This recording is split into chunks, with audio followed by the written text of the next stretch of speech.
Muy buenas chicos, estoy aquí con Rubén. Hola Adrián. Un placer, tío. Estamos aquí en Icon, en Valencia, hace un tiempo maravilloso. Mucho mejor que en Madrid, hay que decir. La verdad es que hace calor, ¿eh? Sí, la verdad. Que sí. Apetece tomarse algo refrescante, la ¿Sí? verdad. Pues no sé si has probado las nuevas proteínas Clear. No, y mira que, bueno, ya he escuchado muy buen feedback de ellas, Sí. Incluso ya tengo algún paciente que las ha llegado a probar, pero sí que me gustaría que me contaras un poquito, porque sí que es cierto que ya se conoce la proteína whey de toda la vida, y creo que esto está marcando una tendencia revolucionaria. Sí, sobre todo para los meses de verano, los meses de más calor, viene muy bien por el hecho de que es una proteína mucho más refrescante, que no deja un regusto pesado, no deja un regusto a leche, sino que es más bien como un refresco, que básicamente es muy poquito saciante, o sea, te entra muy bien. Y bueno, esta proteína es además súper limpia, es decir, apenas contiene una muy poquita cantidad de aroma y aún así tiene mucho sabor.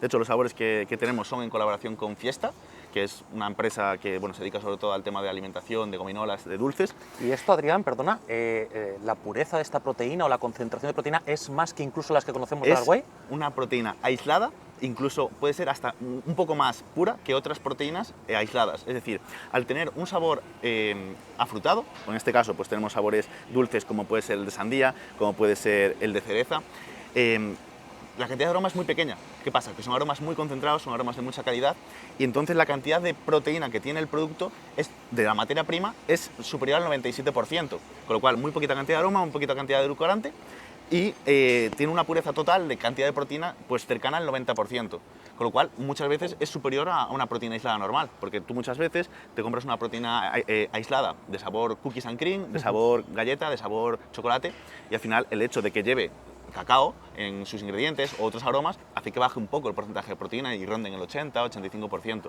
Pero esta, al llevar tanta cantidad de materia prima y solo muy poquita cantidad de aroma, pues la pureza es máxima. La cantidad de grasa es ínfima, menos de 0,05%, es decir, nada de grasa por cada servicio. Qué pasada. Y de hidratos de carbono, menos de 0,5 gramos por servicio. Con lo cual es todo proteína. Yo esto es la primera vez que lo pruebo, me está sorprendiendo gratamente. Supongo que el hecho de servirla muy fría es un punto importante a tener en cuenta. Hemos divulgado ya muchos de nosotros y muchas veces que al final la proteína es algo que es totalmente inocuo, que incluso puede beneficiar a la salud en muchos conceptos, como por ejemplo utilizarlo en pacientes con resistencia a la insulina, que no tienen ningún tipo de problema renal, más allá del que aporta cualquier tipo de trámite de proteína como es un alimento, que al final no deja de ser un alimento, este tipo de suplemento alimenticio, y que es altamente recomendado sobre todo para compatibilizar ya no solo el deporte, sino llegar a ciertas cantidades de proteína que una persona necesita a nivel de salud. Me sorprende para muy bien lo poco empalagoso.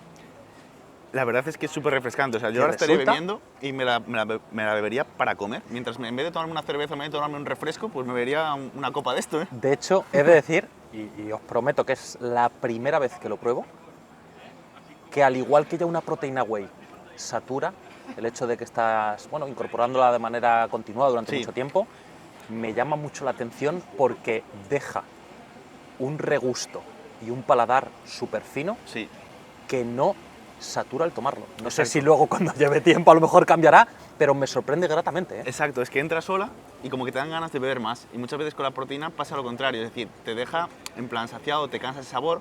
Incluso este tipo de proteínas, que son proteínas, como digo yo, no lácteas, porque es una proteína láctea, pero que no deja regusto lácteo, es decir, no deja ese regusto pesado. Totalmente. Tiene el problema que normalmente, casi todas, generan un regusto amargo por el procesamiento que llevan estas proteínas y generan mucha espuma y generan esos grumos. Entonces, al final, la experiencia del consumidor no es tan buena. Es decir, esto que estás tomando es una proteína Clear, pero que tiene, digamos, un punto especial, que está hecha con una materia prima que utiliza una tecnología de aglomeración, que lo que hace es que tú veas que no ves ningún grumo, no ves que genere espuma. Genera un poquito de espuma, pero en apenas un par de minutos esa espuma completamente desaparece. Y sin embargo, otras proteínas Clear que se utilizan en el mercado, pues generan mucha más cantidad de espuma, y para ello lo que hacen, para intentar disminuirla, es utilizar antiespumantes, que eso lo que hace es bajar la cantidad de proteína que realmente tiene el producto, porque estás metiendo un químico para poder, pues eso, disminuir la cantidad de espuma que produce. Vale, esto que estás diciendo es muy importante. No sé si se verá en cámara, pero ciertamente voy a hacer una guarrería. Si tú metes el dedo en una proteína whey, normalmente te dejas el dedo impregnado con la propia proteína whey. Exacto. Esto es tan líquido, hablando de la espuma, etcétera, que, la guarrería esta que acabo de hacer, que sirva para que no hay ningún tipo de concentración ni espumosa, es súper líquido como habíamos hablado. No genera nada de residuo. O sea, en absoluto, y vamos, es sorprendente, supongo que se verá en cámara. Y teniendo en cuenta esto que estás diciendo del antiespumante o todos estos aditivos que se pueden utilizar para evitar ese tipo de circunstancias que ya hay en el mercado y que se utilizan de esta manera, ¿en qué nos debemos de fijar los consumidores entonces a la hora de coger un tipo de proteína? Porque esto es como todo, saldrá al mercado, empezará pues a verse con mucha profundidad, la incorporación en el día a día de este tipo de proteínas. ¿En qué se debe de fijar un consumidor, a ti que te gustan tanto los etiquetados, para coger una proteína de este tipo de calidad? A ver, si todas las marcas hicieran las cosas de la forma más legítima posible y lo hicieran todo de forma rigurosa, deberíamos de fijarnos siempre en los ingredientes del producto, porque la proteína en polvo no deja de ser un producto más, un producto procesado más, que es un alimento, pero un alimento cuando se procesa, pues básicamente no deja de ser un alimento, sino que simplemente es un alimento que esté procesado. La proteína en polvo al final no deja de ser un alimento procesado. Total. Entonces tenemos que fijarnos en los ingredientes. ¿Qué pasa? Que este tipo de proteínas normalmente pues, se utiliza la materia prima, el aroma, que es lo que va a dar sabor al producto, y el edulcorante, que es lo que va a dar dulzor. Pero, como te digo, estas proteínas generan espuma por el procesamiento que, digamos, tienen que pasar para, digamos, perder ese regusto lechoso, ese regusto amargo y ese regusto, digamos, a proteína láctea. Que se quede como hemos visto. Como agua. Entonces, lo que se utilizan son antiespumantes para generar menos cantidad de espuma e intentar disminuir pues, el regusto amargo. ¿Qué pasa? Muchas veces las marcas no indican en su etiquetado que meten antiespumantes. ¿Por qué? ¿Pero eso es legal que lo hagan? Realmente no es legal, pero se hace. Incluso las marcas que etiquetan que lleva un antiespumante, X ingrediente que pone antiespumante y el ingrediente, o pone el ingrediente y entre paréntesis antiespumante, no declaran la cantidad, porque cuando es inferior a un 2%, no tienes la obligación de declarar cuánta cantidad utilizas, que puede ser un 2% que a lo mejor utilizan más, ¿sabes? Pero como realmente no hay nada ni nadie que vaya a analizar la proteína y lo regule y diga, no, tú has utilizado un 5% de antiespumante, tienes que declararlo y te pongo una multa. No, no funciona así. Hay mucho fraude, sigue habiendo mucho fraude a día de hoy, aunque las cosas se hagan mucho mejor en general, sigue habiendo marcas que no hacen las cosas de la forma más legítima posible. Vale. Entonces, ¿algún tip que podamos tener en cuenta fácil para nosotros decir, vale, esta proteína puede entrar dentro, aunque no lo sepamos con certeza, de lo que se considera calidad? Yo me conformo con que quede así. Así sí. Es realmente complicado que quede, ¿no? Sí. Lo primero, vamos a intentar ser lo más rigurosos posibles, entonces vamos a fijarnos en el etiquetado. Vamos a intentar creer lo que nos pone en el etiquetado. Ahora bien, muchas veces lo que yo siempre he divulgado es que hay etiquetados que son incoherentes. ¿Y por qué digo incoherentes? Incoherentes porque si yo veo que un etiquetado tiene pues 5 o 6 ingredientes, aparte de proteína, lleva maltodextrina, lleva aroma, lleva otro hidrato de carbono, o lleva, yo qué sé, cualquier aminoácido añadido. Es difícil llegar a ese porcentaje de proteína que ponen. Exacto, es difícil llegar a ese porcentaje de proteína que ponen, o no se puede considerar esos aminoácidos añadidos como fuente de proteína. Entonces, no puede ser que una proteína con sabor tenga la misma o más cantidad de proteína que la propia materia prima que utiliza. Correcto. Una proteína aislada, la Pro2O, pues básicamente, si tiene un 91% de proteína en seco, no puede ser que nosotros ahora le echemos sabor a esta proteína y tenga más de 91% de proteína el producto. ¿Vale? O sea, es decir, hablando de todo esto, yo me tengo que fijar que haya una patente.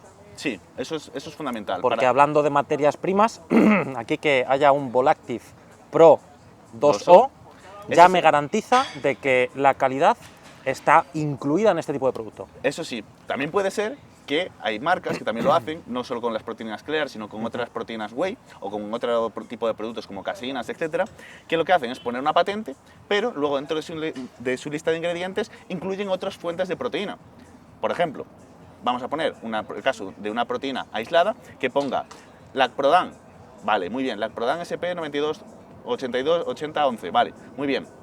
Pero de siguiente ingrediente pone aislado de proteína de suero de leche o concentrado de proteína de suero de leche. ¿Qué porcentaje tiene de materia prima patentada y qué porcentaje tiene de la externa? Claro, muchas veces lo que se hacen es ese tipo de engaños, meter un poco o una gran cantidad de la materia prima con la patente, pero para abaratar costes metes otra proteína de menor calidad y de esa manera engañas al consumidor y pones la patente ahí. ¿Eso es algo legal? Realmente no debería serlo, ni debería ser algo legítimo, pero se hace. Leo entonces, sintetizando un poco todo esto que me estás diciendo, para ver si lo he entendido bien. Yo cojo un etiquetado, me voy a la parte de ingredientes y veo que Clear Volactive, que es la materia prima de Prodoso, es el aislado de proteína de suero de leche que están utilizando este tipo de, a lo mejor, elaboración a la hora de fabricarlo para que quede, como hemos dicho al principio, con tan poquita espuma, Exacto. con este formato tan acuoso y tan rico. Y veo que tiene 97,3%, Exacto. donde adicionalmente se le añade solo un aroma, un colorante, el rojo de remolacha y betanina, y un edulcorante, en este caso sucralosa, y aceite de cánola, no sé si me podrás decir algo de esto, Este es Magrabar. El Magrabar es un antiespumante que de muy buena calidad, que lo que hace pues básicamente es, con muy poquita cantidad, hacer que genere muy poquita espuma. Hay otros tipos de antiespumantes, pero Magrabar, digamos que es una patente que demuestra una mayor eficacia. Por eso utilizamos esta patente en concreto. Pues mira, Adrián, yo que también soy un poco friki de los etiquetados y que me gusta ver también esos etiquetados tan extensos para ver que se alejan mucho de la concentración de materia prima, que es al final lo que nos interesa, no solo en suplementos, sino en los alimentos, a nivel de salud, a todos los consumidores, creo que haya un 97,3% es coherente de la materia prima, en este caso, de Clear Volactive, donde luego solo ese pequeño porcentaje de diferencia, el 2,7, vaya con el aroma, el colorante, el edulcorante y el antiespumante, es totalmente lógico. Así que yo, con tu permiso, me voy a terminar de beber lo que queda. Está muy bueno. Está muy rico y me está sorprendiendo. También es cierto que no todas las empresas hacen las cosas como Big. ¿Por qué? Porque ya simplemente a nivel de etiquetado, muchas empresas no indican qué cantidad de materia prima están metiendo. A lo mejor te ponen de primer ingrediente, perfecto, la materia prima que utilizan, pero no te ponen 96%, no te ponen 27%. Ese entre paréntesis del 97,3 que vemos. Entre paréntesis solo hacen las empresas más legítimas, que hacen las cosas lo mejor posible. ¿Tenemos opción los consumidores cuando a lo mejor, bueno, tú que has competido ahora mismo y que estás en un proceso de ultra exigencia con el tema de la alimentación, ¿tenemos opción de poder cotejar esto de alguna manera? No hay opción de cotejarlo. La verdad es que... No hay opción de cotejar que lo que nos dicen en un suplemento. Lo único que podríamos hacer sería coger un bote, mandarlo a analizar y ver qué cantidad de proteína tiene ese bote y analizar su perfil de aminoácidos, etc. ¿Cuánto puede costar eso aproximadamente? Pero, por ejemplo, mirar el valor nutricional puede costar entre 50 y 100 euros, pero mirar lo que es el perfil de aminoácidos para ver que no nos está engañando y nos está metiendo un aminoácido añadido que puede, digamos, falsear ese análisis, digamos, desprendiendo nitrógeno, y esto a su vez se utiliza para calcular la proteína que contiene el producto, ya se nos va a cerca de 500 euros por análisis. Entonces, ningún consumidor se va a gastar 500 euros para saber si ese bote de proteínas que está comprando tiene la cantidad de proteína que indica su etiquetado. Porque además estamos analizando un bote que representa un lote de una fabricación concreta. Correcto. No de todo lo que hace esa marca o de todo cómo trabaja siempre esa marca o todos los productos que tenga esa marca. Entonces, realmente es algo muy complicado de controlar. Al final solo nos queda tener buena fe. Bueno, tener buena fe y pensar que las marcas como Big, a lo mejor, que sí que se comprometen en ponernos ese porcentaje, que dicho esto, si a lo mejor se realizara un análisis de este bote y se ve que no hay este porcentaje, sería ilegal y podrían estar sometidos a cuestiones legales. Si lo ponen es porque lo lleva y porque Big pone la mano en el fuego, perdón.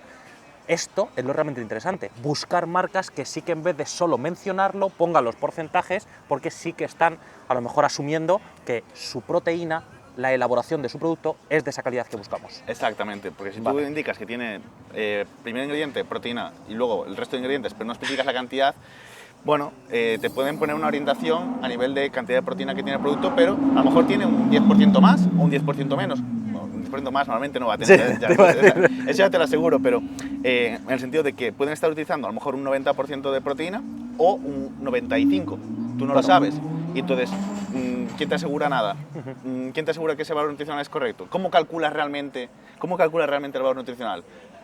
Lo lógico es saber exactamente la cantidad de materia prima que utilizas, eso multiplicarlo por la cantidad de proteína que tiene la materia prima, y de esa manera sacamos el valor nutricional. Bueno, y si el resto de ingredientes son nutritivos, es decir, aportan nutrientes, aportan calorías, aportan nutrientes, como puede ser el aroma, si aporta un poquito de carbohidratos, un antiespumante, si aportara una pequeña cantidad de grasas, la sucralosa no aporta calorías, por ejemplo, no sería nutritivo. Correcto. Pero, por ejemplo, maltodextrina o cualquier azúcar son ingredientes que sí que son nutritivos porque aportan carbohidratos, calorías, y eso habría que tener en cuenta en el valor nutricional del producto. Entonces, para calcular realmente, estimar correctamente el valor nutricional de un producto, hay que tener en cuenta la cantidad de cada uno de los ingredientes para poder calcularlo. Entonces nosotros lo hacemos todo de la forma más exacta posible. Se hace en el laboratorio, se pesan absolutamente todos los ingredientes y porcentualmente luego se calcula el valor nutricional de cada sabor para cada producto. Por eso pueden variar un poquito. Por eso pueden variar un poquito, exactamente. Dicho esto, al final yo como nutricionista me gusta mucho que los etiquetados sean lo más cortitos posibles, que la materia prima, que es lo que me estoy fijando, luego tenga el máximo porcentaje posible, lo hemos hablado, y me sorprende, creo que muy pocas proteínas he visto así y que sean reales, que por cada 25 gramos de producto, 24,30 forman parte de la materia prima de la patente, donde 22,10 es proteína neta. Neta, O sea, real. es sorprendente al final cómo hemos podido llegar, que yo de hecho creo que me voy a ir tan- pidiendo otro, De una proteína tan pura. una proteína tan pura y con este sabor, textura y bueno, el aroma que también no es nada cargante, conseguido. Sí, muy conseguido. Así que me ha gustado mucho. La verdad que está muy buena. Esta vez. Yo creo que es una herramienta, o sea, es un alimento que se puede utilizar como una herramienta completamente diferente a lo que había en el mercado hace unos años. Es decir, nosotros teníamos la caseína, que nos la solíamos preparar por la noche, tomarla en forma de batido o comerla con cuchara. Tenemos los batidos de proteína whey o ISO para tomar antes, durante o después del entrenamiento. Pero esto nos abre un mundo de posibilidades para, sobre todo eso, los meses de verano, un país como España, muy caluroso, intentar llegar a nuestros requerimientos de proteína de una manera mucho más sencilla y sobre todo, ¿por qué no?, abrirlo al gran público. Es decir, la proteína sabemos que es un alimento además saludable, perfectamente válido para cualquier tipo de dieta. Sobre todo, abrir las puertas a que un suplemento, que no debería ser considerado un suplemento, sino un alimento, pueda ser consumido por todo el mundo, incluso nuestras personas mayores, que les cuesta más llegar a sus requerimientos de proteína, que les cuesta más lo que es el proceso de masticación, que tienen muchas veces una sarcopenia asociada a la edad, a la falta de actividad física y sobre todo también esa resistencia anabólica que se produce con el paso de los años, el ingerir de una manera sencilla, rica y de forma muy fácil una cantidad de proteína extra en su dieta es algo que me parece totalmente necesario y por lo menos, de hecho, yo creo que por esta razón hay cada vez más cantidad de productos ricos en proteínas en los supermercados. Sí, totalmente. Lo que pasa que, bueno, eso, la calidad difiere mucho de lo que nos encontramos en este tipo de situaciones. Pues Adrián, un placer. Creo que queda muy claro que este tipo de proteína pues es bastante revolucionaria y cumpliendo para las personas más exigentes esos criterios de calidad que siempre muchas veces nos piden a los nutricionistas, a las personas que trabajamos también con el perfil sanitario, como yo, que también estoy en el hospital, y me gusta asegurar que aquello que refiero o que recomiendo pues cumple esos estándares. Así que te agradezco mucho este ratito. Un placer, tío. Y nos vemos para la próxima. Gracias.